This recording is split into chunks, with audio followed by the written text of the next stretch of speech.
Hey, this is Bob Neve again at the Clearview Center. We're going to do a little step 2 work again today. This is a really important concept for recovery from addiction and depression and anxiety. And I want to make sure everyone here has thought about this and recognizes the distinction between these two concepts. So there was a guy named Gordon Alport, who's a psychotherapist, professor, and researcher in the 60s. He was reviewing hundreds of research studies, about half of which concluded religion did not help people stay clean and sober and out of depression or anxiety. And the other half said just the opposite, that religion actually helped people get clean and sober and happy and calm.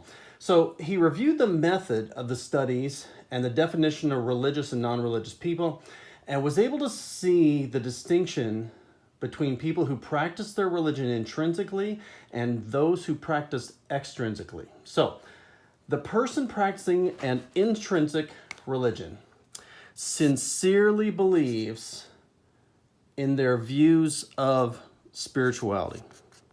So they're sincere, they truly believe from inside, from the heart, we might say, but definitely from inside. And these people are driven by internal motivations to meditate on what is good, to practice what's good. I meant to put here meditate. To meditate on what's good, to practice what is good, and to actually endeavor to live their lives as their conscience teaches that they should. So these people are led by conscience. Now, the extrinsic religious person, the person practicing an extrinsic religion, does not sincerely believe. So they're not sincere. They don't sincerely believe in the view of spirituality that's imposed on them from their family, their culture, their loved ones, or other external entities. So they feel like their religion is imposed upon them. They feel like they're forced, cajoled. That's one of my favorite words. They feel forced, they feel cajoled. They do the minimum to adhere to the religious teachings that they're forced or pressured to practice. Here there's external pressure, right? And so they go through the motions, either to please other people, often out of guilt. They feel if they don't, then they feel guilty, right? Or as a form of distraction, or and they get a shallow sense of security or artificial peace, or for social status or social networking or political influence. So often they're doing this for status or some kind of political influence. These people often see religion as a means to an end, unlike the intrinsically religious who see religion as the end itself. People high in extrinsic religious orientation are more likely to conform to social norms and demands rather than what the religion requires, and are often prone to twist their religious beliefs to serve their own political goals.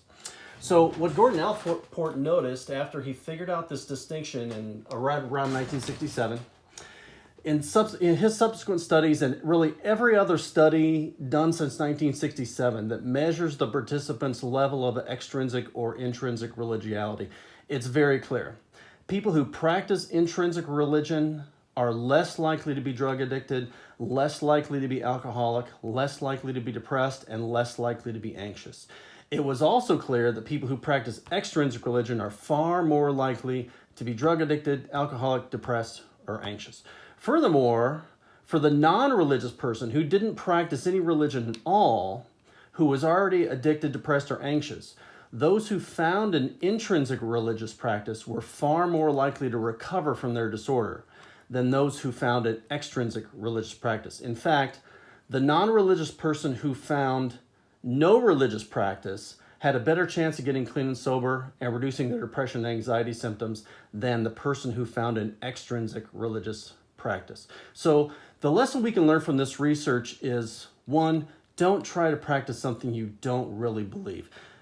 Religion, spirituality has to be practiced sincerely. It has to be from inside, from our own heart, from what we really truly believe. Two, don't be guilt manipulated into a religious practice that's not meaningful for you.